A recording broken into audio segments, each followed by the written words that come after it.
একটি। তাহলে একটি খাতার দাম কত টাকা? 40 টাকা। আর এলো আছে কত?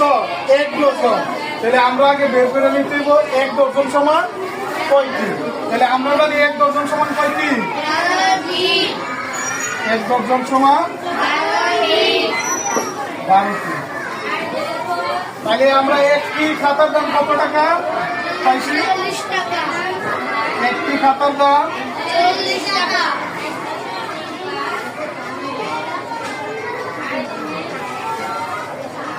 আর 1 ডজন সমান পাইছি কয়টি? 12টি। তাহলে 12টি খাতার দাম কি কম হবে না বেশি? বেশি হলে কি করুন লাগবো? গুণ। বেশি হলে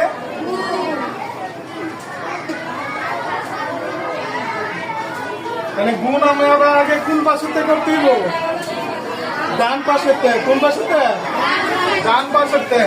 এখন ডান পাশেতে যে আমরা গুণ করবো মেনর কয় সংখ্যার গুণ এটা? 2 সংখ্যা। তাহলে আগে আমরা ডান পাশের প্রথম সংখ্যা দিয়ে উপরে দুটোটা সংখ্যারে গুণ দিলাম। দুইটা যদি আমরা শূন্যরে গুণ দেই গুণ কত হইব? 4 দুগুণে 8 গুণ।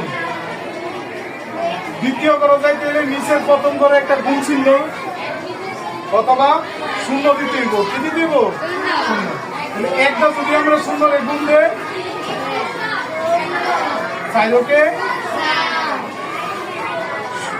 আর গুণের লগে সম্পর্ক দিয়ে যুগের কি শূন্য আর শূন্য যোগ করলে 8 আর শূন্য যোগ করলে 8 আর শূন্য যোগ করলে কত হইব? 4-এর উপরে কোনো সংখ্যা নাই, মানে কত আছে?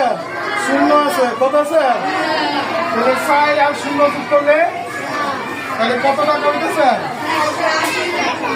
500